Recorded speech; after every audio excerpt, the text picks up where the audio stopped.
On December 2nd, an emotional video call from Bangladesh left a small village in West Bengal shaken.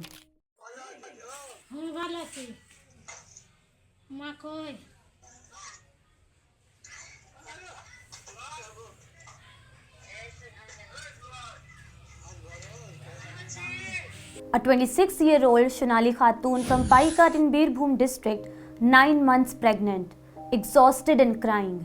She had been detained in Bangladesh for 102 days.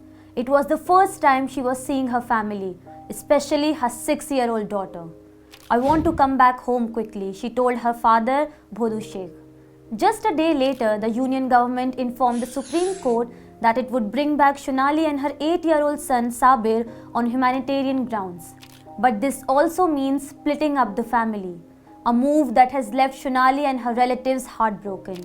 Shonali, her husband Danish, their son Sabir, and another woman from Paikar, Sweetie Bibi, along with her 2 young children, had all been arrested in Bangladesh on August 20 as alleged infiltrators. For over 3 months, the adults were kept in the Chapai Nawabganj Correctional Facility. On December 1st, a judicial magistrate granted bail to the 3 adults, Shonali, Sweetie, and Danish, on a bond of 5,000 taka each. Present in court were Paika resident Mufizul Sheikh, the family lawyer Shafiq Inayatullah, and a local guarantor. The bail conditions are strict. Police must check on them every 10 days, and the local police station must ensure their safety. They are now staying in a rented house in Nayagola waiting for the next steps. And on December 3rd, Shonali underwent a medical checkup because she can go into labor any moment. Speaking shortly after her release, Shonali broke down and said, আমাদের আজকে জামিন পেয়েছি, আমার পেটে বাচ্চা শয়তান আছে, আমাদেরকে দেশে ফিরাবার তাড়াতাড়ি ব্যবস্থা করেন। আর অবশ্যই আমাদের কি অপরাধকে আমরা বাংলাদেশ ঠেলে দিয়েছে, আমরা জলদি জলদি অনুরোধ করছি আপনাদের কাছে। মমতা ব্যানার্জিকে ধন্যবাদ আর অভিষেক ব্যানার্জিকেও ধন্যবাদ। আমাদেরকে জলদি দেশ ফিরে ব্যবস্থা করেন। আমাদের দেশ ফিরে যেতে চাইছি, আমাদের খুব সমস্যা হচ্ছে, পেটে শয়তান সন্তান আছে। আমার কখন বাচ্চা হবে এরকম কোনো টাইম নাই, বেশি 9 মাসে চলছে। ভারত সরকারে কি বলতে চায়?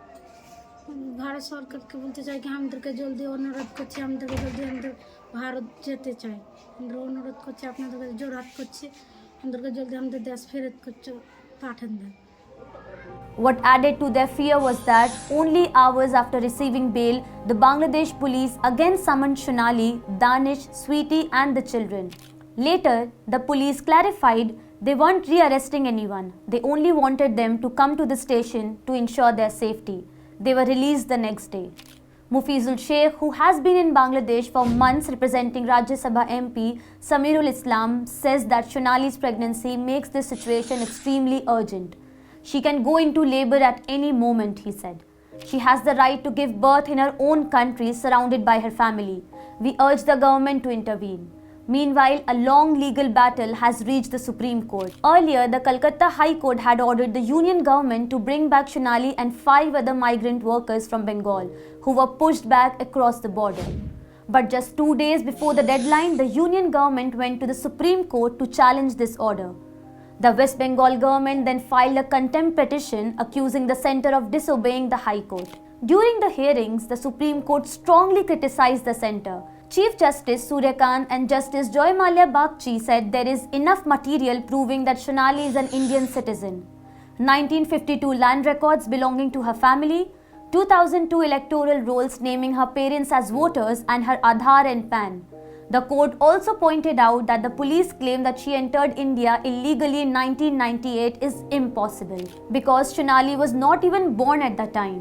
The bench said that while illegal entrants can be deported, the government must first confirm that the person is not an Indian.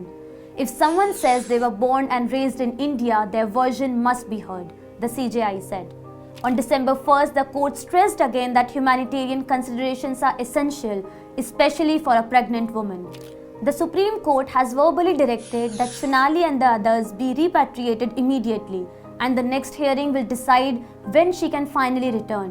Behind this legal fight is a traumatic journey. Shonali and Danish had lived in Delhi for nearly 20 years, working as rag pickers and domestic workers. On June 18th, they were suddenly detained by Delhi police accused of being Bangladeshis. The family initially assumed they were pushed back through the Bengal border.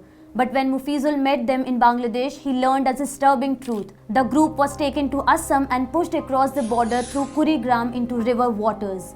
When they tried to return, BSF personnel allegedly beat them. Danish suffered a head injury. Back in Paikar, Shonali's father Bhodu says the family has land deeds from 1952 and voter lists from 2002, proof that they have lived in India for generations. We were born here.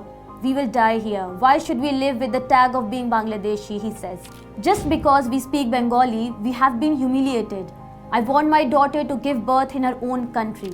For now, Shonali waits in a rented room in Bangladesh with only days left before delivery. Bail has given her a little hope, but the union government's decision to bring back only her and her son, leaving behind her husband and others, gives the family a new fight. Everything now depends on the Supreme Court's next decision, which will decide when and in what condition Shonali can finally come home. Read the full article on thewire.in.